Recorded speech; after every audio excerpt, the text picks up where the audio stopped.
भोजपुरी समाज के तत्वाधान में कलेक्ट्रेट परिसर में समाज के लोगों ने सोमवार की दोपहर धरना दिए।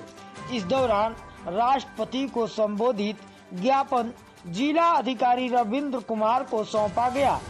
ज्ञापन में भोजपुरी भाषा को संविधान की 8वीं अनुसूची में दर्ज करने की बात कही गई।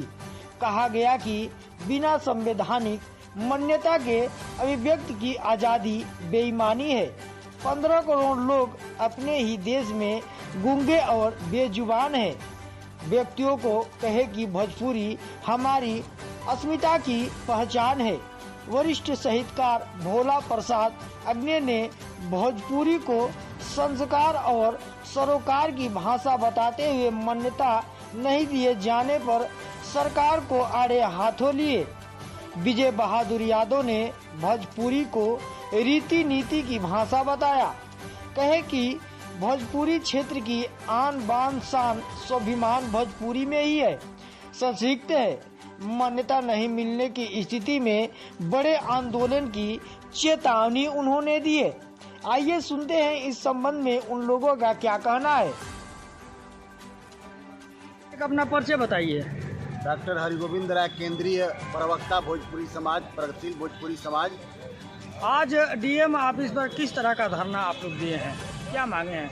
आज हम लोग भोजपुरी भाषी क्षेत्र के 27 जिला पर भोजपुरी भाषा की संवैधानिक मान्यता खातिर के धरना देता नहीं जा और सब केहू मिल करके भोजपुरी समाज के जितना भी जिला बा पत्रक दिया था महामहिम राष्ट्रपति महोदय के कि संविधान में हमनी के भोजपुरी भाषा के मान्यता मिले। आज तक हमनी के भोजपुरी भाषा की उपेक्षा कइल बा। हमनी के चाहत नहीं जा कि भोजपुरी भाषा के संविधान में 8वीं सूची में दर्ज करके एक संवैधानिक मान्यता दिया। भोजपुरी भाषा के पढ़ाई होके विश्वविद्यालय स्तर तक भोजपुरी क्षेत्र में जितना भी लोग बा एक सामाजिक उत्थान तबे हुई जब हमारा भाषा के मान्यता मिली।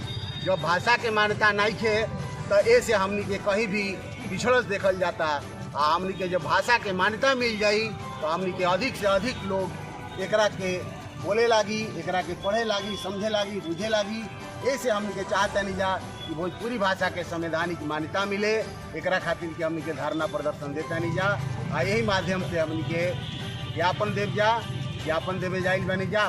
27 जिला पर हमनी के जितना भोजपुरी भाषी के जिला बा सब हमनी के आज हमनी के प्रदर्शन के माध्यम से, धरना के माध्यम से देता नहीं जा। अब एक बाद जौन बा